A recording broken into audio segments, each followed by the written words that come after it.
the government troops, they come, they attack us. The battle was really hot. People were being shot. I didn't know where we were. So they put one commander in charge of me under the instruction that he should move with me, whatever the situation, and he should ensure that nothing happens to me. At least if anything is to happen, it should happen to him first before it happens to me. That's the instruction they gave him. So he tells me that what we should do, I follow him. So I was following him as bullets were just flying and crisscrossing. So we reached the stream. So he stops. Then he tells me, now what you do, cross the stream, go and wait for me the other side.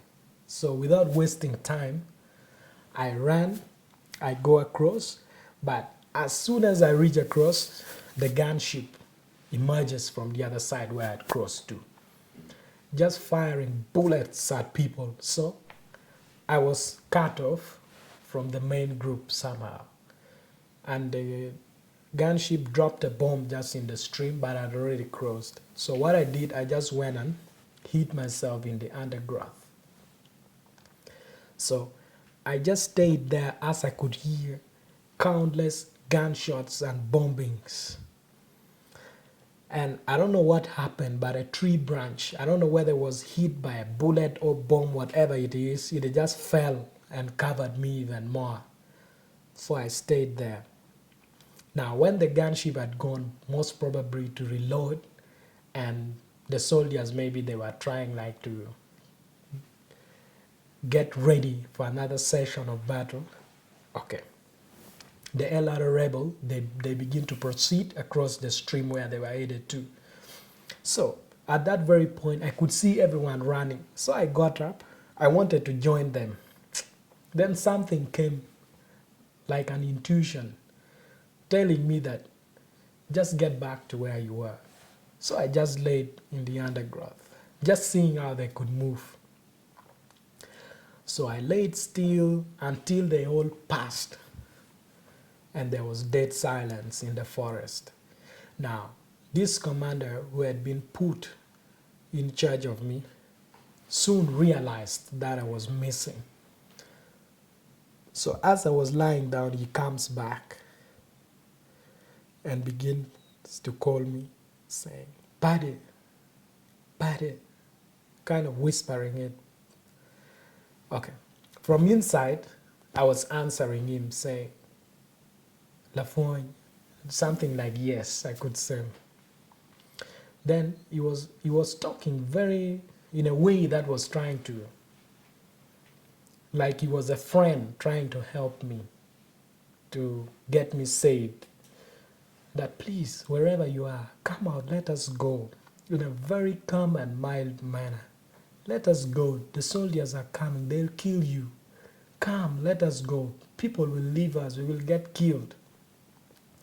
At first, I think maybe it was that I was already being brainwashed and getting into the system. I'd accepted, and I was like, let me get up. But something just said, no, stay down. So I stayed down. So I stood there for some minutes. So when he saw that I wasn't emerging out of anywhere where he suspected I could be hiding, he became mad. He became hostile. Immediately I could hear him cock his gun. Then he was like, get out wherever you are. He totally changed from the person he was trying to like woo me out. Then he didn't see me get out. Then he was like, I've seen you.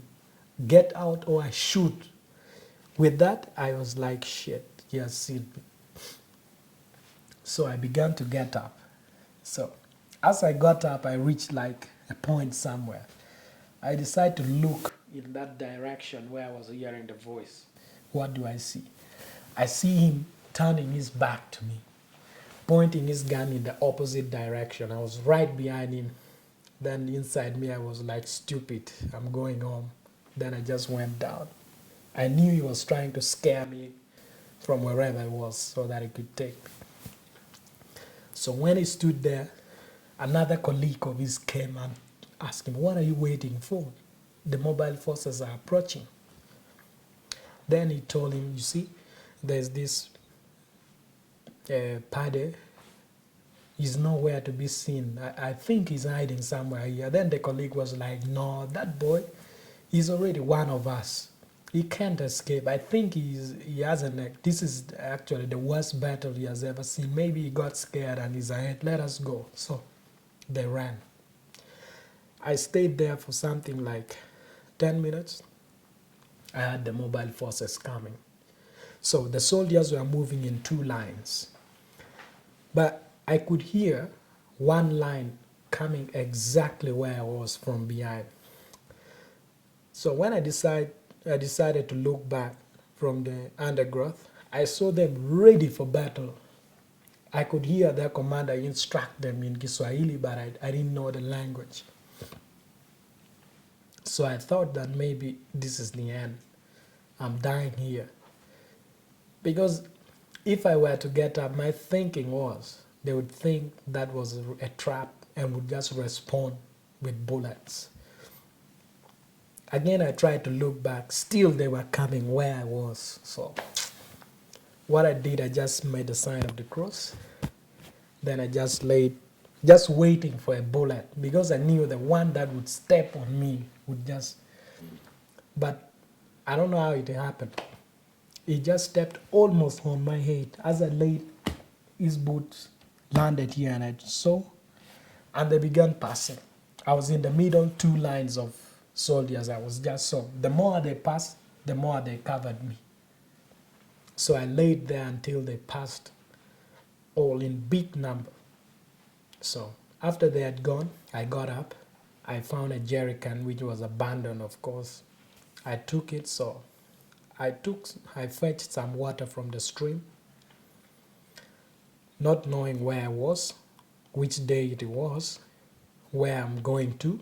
The only thing I knew is that I took the opposite direction, not going where these rebels had gone and where the soldiers are pursuing them. So I began moving aimlessly. I didn't know where I was, what day it was, where I was going, and I moved for 2 good days without seeing any sign of habitation. When night comes, I'll just sleep in the bush like that. Nothing to eat. All I had was that water I fetched in that jerry can. And for the 2 days, it was over.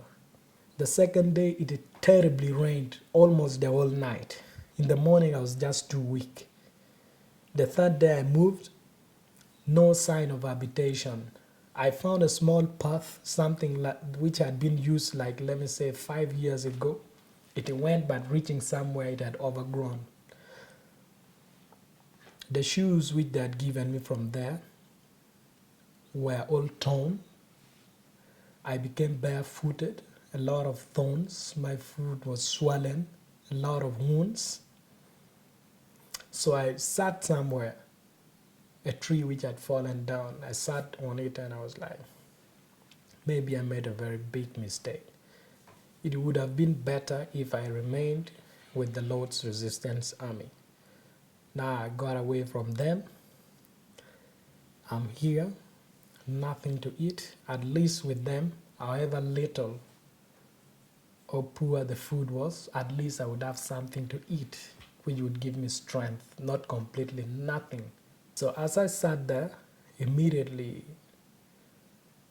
I saw a rooftop, a reflection of light from a rooftop. So I was like, maybe there could be people there.